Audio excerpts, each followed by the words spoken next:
responsibility. So keep checking the pulse and breathing every 2 minutes when the patient is placed in a recovery position. So this is an approach to a patient who is having a pulse and breathing but still unresponsive. Then second point, this of course I don't think I need to tell here, because you all are very aware that we are not supposed to give anything orally for semi-conscious patients or unconscious patients because of the risk of aspiration. So especially in trauma patients, what do? They feel very thirsty. In trauma patients who are semi-conscious, they keep on asking for water. So if you see some layman going and trying to give water or food, please be aware, because in a pre-hospital setup we can't control these people. So we should make sure that we do not give anything orally. So that was the first scenario. Second scenario, where pulse is present, breathing is absent. So in which kind of population do you think this scenario is common? Which special population? Pediatrics, yes. Right? So in pediatrics, we are aware that the respiratory conditions are very common, because of which the respiration, the breathing becomes absent but pulse is present. In such conditions, the first step that we are supposed to do is opening the airway. When it comes to airway management, the first step is open and clear the airway. We can't clear because we do not have a suction. What we can do simply is open the airway. So the two maneuvers that we use to open the airway is, the first one is head tilt, chin lift and jaw thrust. So of course jaw thrust we don't do because it is only for trauma patients, right? We will be discussing about it in detail in the next session.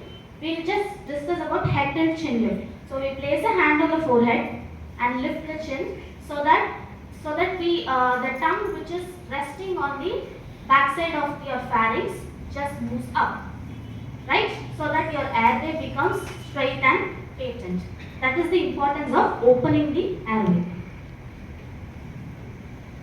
Once the airway has been opened, next step is to deliver rescue breath. So you can see the picture. That picture shows you the mouth-to-mouth breathing, right? But still, of course, nowadays we do not follow due to the risk of infection spread, right? So many disadvantages are there because of the mouth-to-mouth resuscitation. But still, in order to know the guidelines, how to deliver a mouth-to-mouth resuscitation, if it is going to be any of your family member or anybody who is very close to you and you are comfortable with delivering, what you do is pinch their nose, close their mouth with your mouth, take a deep breath, deliver. Right? So this is how to deliver a mouth-to-mouth breathing. So one breath every 6 seconds. That is the count. So first I deliver one breath, 1001, 1002, 1003. Until 1006 I count. Again I deliver another breath. Here, again, pulse we shouldn't miss. Though pulse was present initially, what could happen? It may disappear anytime. Right? So, just because we are delivering rescue breaths, please do not forget about the pulse. Again, check for the pulse every 2 minutes. Right? So, we have two tasks here. One is to deliver rescue breath. Second task is to recheck the pulse every 2 minutes. Right? So, a quick recall session. Until now, what all have we seen? Verify scene safety. Check for response. Call for help. Check for pulse and breathing. Then the three important scenarios. The first two scenarios we have discussed, right? The last, final and important scenario. And yes, before moving on to the scenario, we will just see the other devices that we use to provide rescue breath. So there is something called as pocket mask. Can you see this picture? We have it there. We can show you. Pocket mask is a specially designed device which will be having a valve, right? And it will be having a mouthpiece. You can place the mask, deliver your breath through the mouthpiece. The breath you give will reach the patient, but whatever patient is exhaling will not come back. Right? So it is safe to use. These pocket masks are very useful. And you can see in this picture how she has placed it. Place it on the mouth and nose of the patient and hold it in a tight seal and deliver the rescue breath. And this is BVM. Of course, all of you would have used it. Bag mask or ambu bag. This one also can be utilized if you have it. If it's going to happen in the corridor of the hospital, somewhere they will be having, right? So you can make use of ambu bag as well. So to use an ambu bag, there is a technique, right? CE technique. With the C, you compress the mask and place a tight seal. With E, you hold the mandible of the patient and lift it. C stands for compression of the mask. E stands for elevating the chin or jaw, right? And compress. And while delivering rescue breath, how much should you deliver is 1 by 36 seconds. Do not hyperventilate the patient. Why? Any idea? CO2 Barotrauma, CO2 washout. CO2 washout. Any other simple? Sorry? The heart should also get the space and time to refill. Yes. So the main two concerns are, one is gastric insufflation. Whatever breaths we are delivering is going to go through a esophagus to our stomach. That may cause aspiration, right? So the more air enters your stomach, all the contents are going to come back and aspirate. Gastric insufflation can be caused due to hyperventilation. Number two, as you mentioned, is increased intrathoracic pressure. When we keep on delivering breaths, the intrathoracic pressure increases, because of which the great vessels and the heart present inside your thorax gets compressed. What happens? Cardiac output decreases. Right? So these are the two things we could cause if we are going to hyperventilate a patient. So please avoid hyperventilation. So finally we are into the main scenario, that is no pulse, no breathing or only gasping. What is agonal breathing? Agonal gasps? Yes, this is agonal gasps, right? So is this considered as normal breath? No. This is abnormal. So this is a sign that patient is having a impending cardiac arrest, right? So we need to identify that on right time and start CPR. CPR is nothing but cardiopulmonary resuscitation. As the name mentions, cardio stands for heart, pulmonary stands for lung. So together we are going to take over the function of the heart and the lungs. Maybe we could to put it in a simple terms, right? So why should we start this CPR so quickly? Why should we identify so quickly? Brain damage. For brain. Yes, mainly for maintaining the perfusion or blood supply to the Brain. vital organs of our body, especially like our brain. We all know brain is a very selfish organ, right? It couldn't withstand more than 4 minutes without oxygen. Therefore, it is very important to start CPR as soon as possible.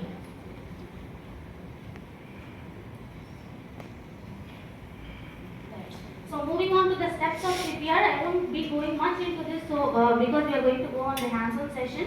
So that is how you place your hands for CPR. Your dominant hand, the hand which you use to write, should be on the chest, and the other hand should be over and interlocked. Right? Always remember dominant hand down. And the landmark to place it is on the center of the chest, few inches above the xiphisternum. Or if you draw an imaginary line over the nipple and the center of the body, the intersecting part will be the side where you need to place your hands. And moreover, you need to place the heel of your palm and not the whole palm.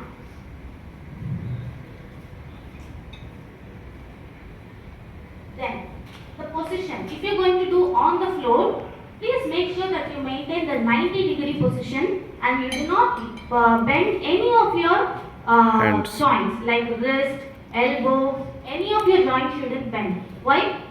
If we are going to do this way, what would happen? No. Do you think it would be effective? No. Because you won't have that stamina to do. All the muscles in our hands are very small, right? We would get exhausted very easily. But when the force is coming from our body, from the hip, what happens? These muscles are much larger. We would have the extra energy to perform it, right? And the cycles to perform is totally 5 cycles. To perform 5 cycles of the CPR, it would take 2 minutes. What is one cycle?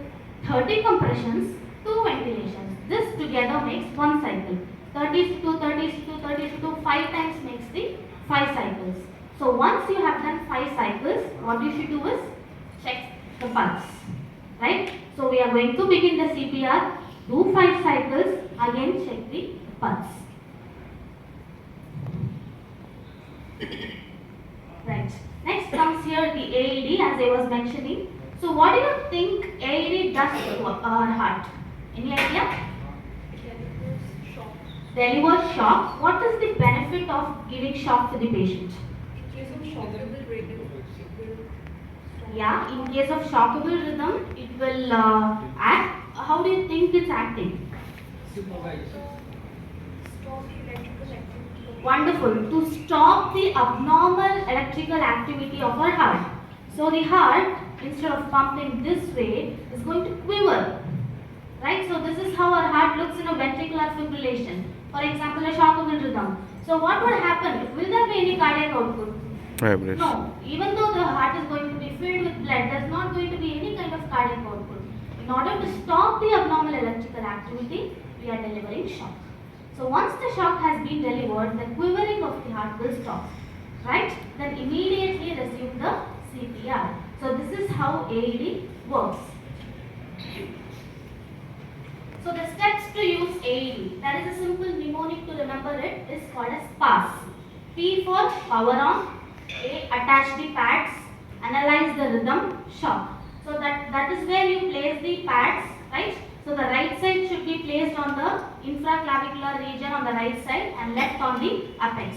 And also the AED pads will be having the photograph where you need to place it, because layman can't remember it, right? So in AEDs the picture is present where you need to place the pads exactly. And while using AED, remember it is a shock. Since patient is unconscious, you are delivering shock. What's going to happen if you are going to touch the patient? Of course, we are conscious, right? We will get the shock. So please remember, when you use the AED, power on, attach the paddles, okay, attach the pads.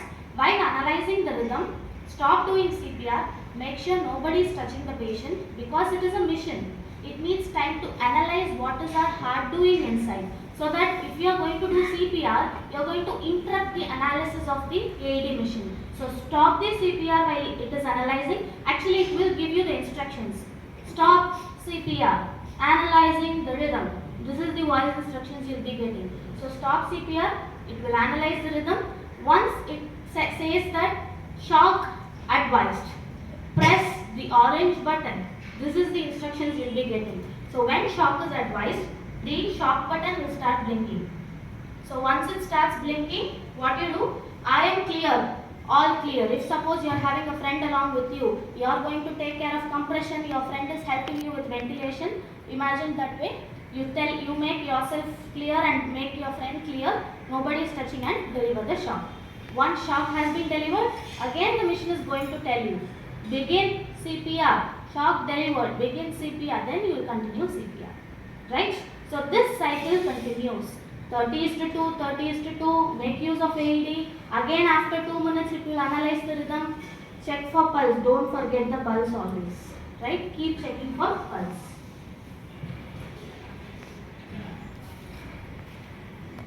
Okay. So there is a concept, something called as high quality CPR. You provide rescue breath, you provide CPR and everything. How can you make it high quality and very effective? Number one rule is to push hard and push fast, right? And second is to maintain 100 to 120 chest compressions per minute. So we have only 60 seconds per minute, right? So if you are going to do 100 to 120 compressions, imagine how speed and with what pace you need to go, right? And the third point is to maintain a depth of 5 centimeter or 2 to 2.5 inches. So that is when your CPR will be effective. And then minimize the interruptions. So as we all know, CPR is a very life-saving measure. So if we are going to stop it unnecessarily, interrupt it unnecessarily, it will not be effective. Only while analyzing the rhythm, you can stop it, and while delivering the shock, you can stop it. If you want to switch the roles, for example, if you are tired and your friend who is taking ventilation wants to take care of chest compression, where the machine is analyzing the rhythm, make use of that time and switch your role. Right? So that is how you can save the time. Then next point is to allow chest to recoil. This is very important. Why do you think you need to allow the chest to recoil? hard to fail.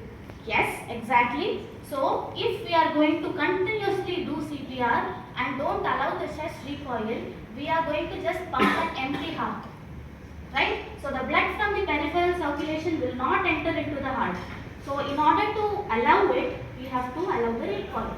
So that the heart again gets filled with the blood. Again, while we pump, the circulation is commencing. Then finally, no excessive ventilation. We have discussed why it is important to avoid excessive ventilation. When to stop CPR, right? So number one, as we know, when we are successful, pulse is back, patient is showing signs of life, we can stop. Number two is when ambulance arrives and the medical team takes over the patient, right? And number three, when we are feeling very tired and exhausted, right? And fourth, when there is any hazard or threat to the rescuer, you can stop, right? And you need to remember some special scenarios. Like for example, patient was drowned in water, right? What would you do? Once you recover the patient from the water body, please make sure you wipe off the chest, then place the pads, right? And also sometimes another challenge is if it is a male patient, there would be a lot of hair on the chest, right? So we need to remove the hair so that the pads won't stick otherwise. So these are some of the challenges, small challenges you may encounter, right? So now we have successfully recovered the patient, pulse is back, which means there is a return of spontaneous circulation, right? What is the next step to do? Same way what we did for pulse, breathing present but unresponsive. Put the patient in recovery position, keep checking for pulse and breathing until the ambulance arrives and takes over the patient, right? So this is where you need to stop your CPR. So there is a concept known as chain of survival. So there are two concepts, one is in hospital and another is out hospital. So in hospital, as the patient is under our monitoring, our best thing that we could do for patient is continuous monitoring, see who is at the risk of getting cardiac arrest or collapsing, keep monitoring the patient early recognition and prevention. Try to recognize if patient is collapsing and try to prevent it. Then second is activation of emergency response. So in hospital, what do you activate? Code blue, right? So you call for code blue team. So the code blue team arrives. While the code blue team is arriving, you have to start CPR so that after the team arrives, they take over the patient. Then high quality CPR, follow all the steps that we discussed. Early defibrillation is very important. Post cardiac arrest care and recovery. Then if it is out hospital chain of survival, first step is activation of emergency response. As I mentioned, we can't do anything in a pre-hospital setup much. Then high quality CPR, defibrillation, advanced resuscitation en route to the hospital, in the ambulance, and post cardiac arrest care and recovery. So this is the algorithm what we have discussed very detailed. This is the one single page which has all the details that we discussed so far. This is the AHA algorithm 2020 guidelines, right? So it tells you how you need to proceed step by step.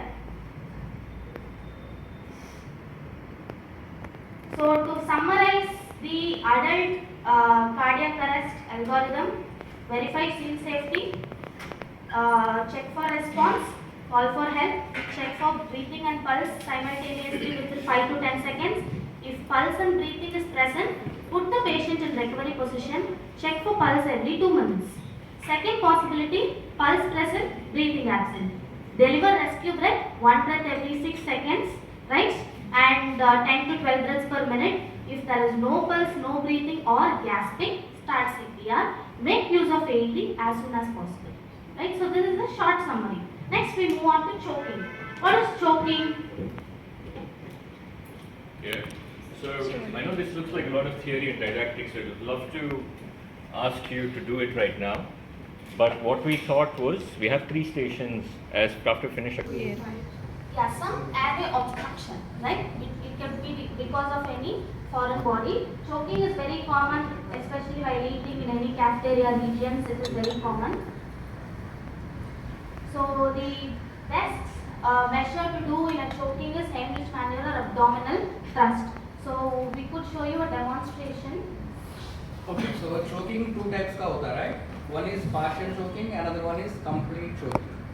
Okay, partial choking. What are the signs of partial choking? So जो victim है वो कफ कर पाएगा, वो खांसी करता रहेगा, सांसें चलता रहेगा, वो बोल पाएगा. These are the signs and symptoms of partial choking. So इसमें लोग क्या करते हैं? What is the first step for partial choking? लोग पानी पिलाने की कोशिश करते हैं, या सर पे ऐसे थमाने की कोशिश करते हैं, या पीठ पे ऐसे से थपथपाने की कोशिश. ये सारे गलत है, राइट? जिसकी वजह से क्या हो सकता है? पार्शियल चोकिंग कंप्लीट चोकिंग में कन्वर्ट हो सकता है. So this is the universal sign of complete choking. सांस के लिए पूरी तरह से बंद हो गया. सो कोई क्योंकि खांसी नहीं कर पाएगा, वो बोल नहीं पाएगा, सांस नहीं चल रहा. So it's a life threatening, immediate life threatening condition, right? So complete choking में हमें क्या करना है? अब्डोमिनल थ्रस्ट करना या हेमलिक मैनुअल करना, राइट? सो ऐसा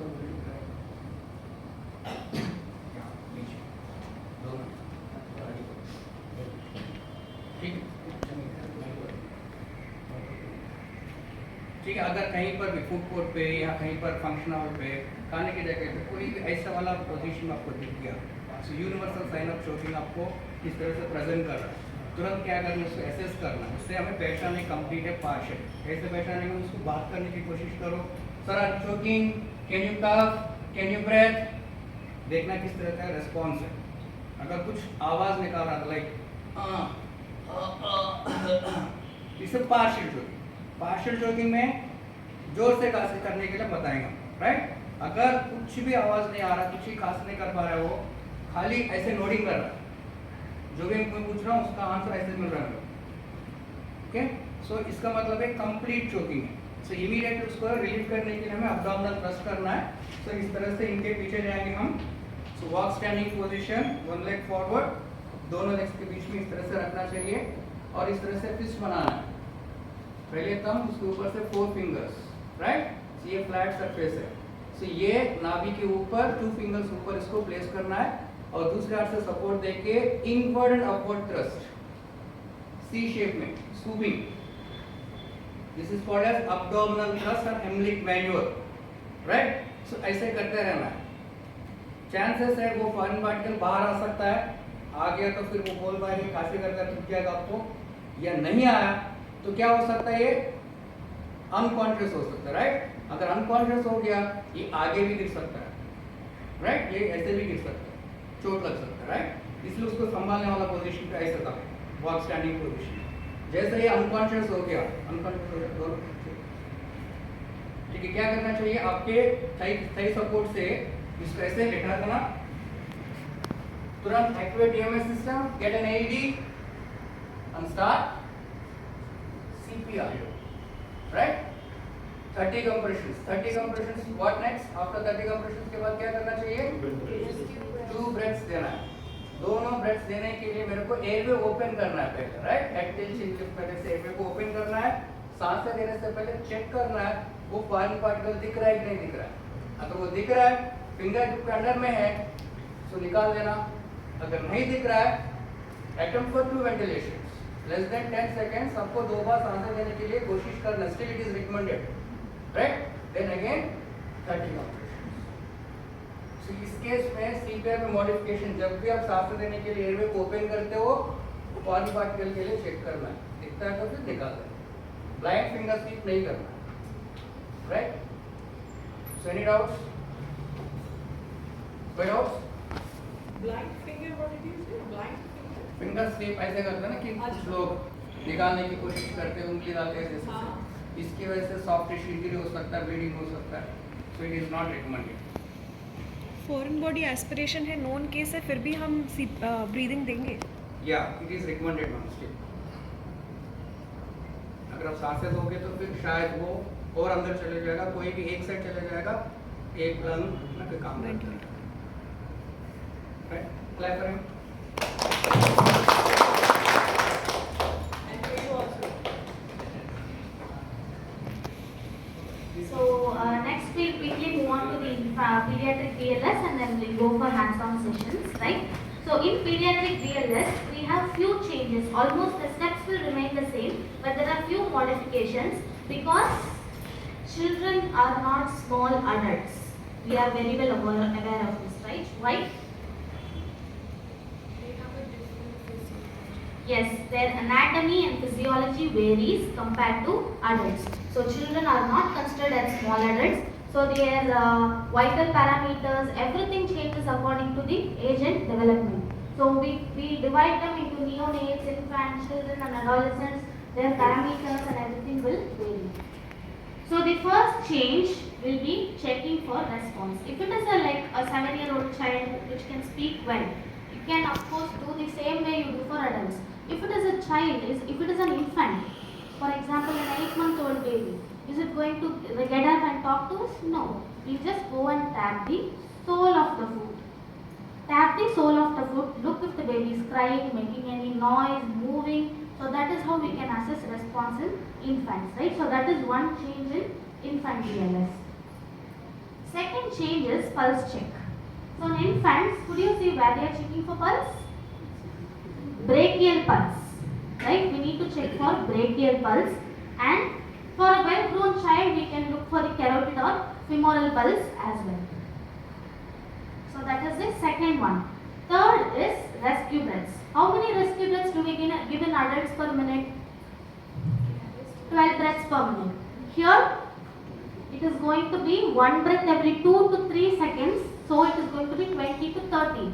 The number of rescue breaths are going to be higher in pediatric population compared to adults. That is one thing we need to remember. Then of course, whenever you give a rescue breath, we need to remember to look for the chest rise and fall to know whether the rescue breath that you are giving is effective or not. Yes, next comes the mouth-to-mouth breathing. If it was adult, I already mentioned that we are going to pinch the nose, place our mouth on the mouth of the adult and deliver. If it is going to be an infant, it is going to be mouth to nose and mouth. We have to cover nose as well as mouth of the infant with our mouth. Right? We shouldn't pinch the nose. Instead, we are going to cover whole nose and mouth of the infant and deliver the rescue.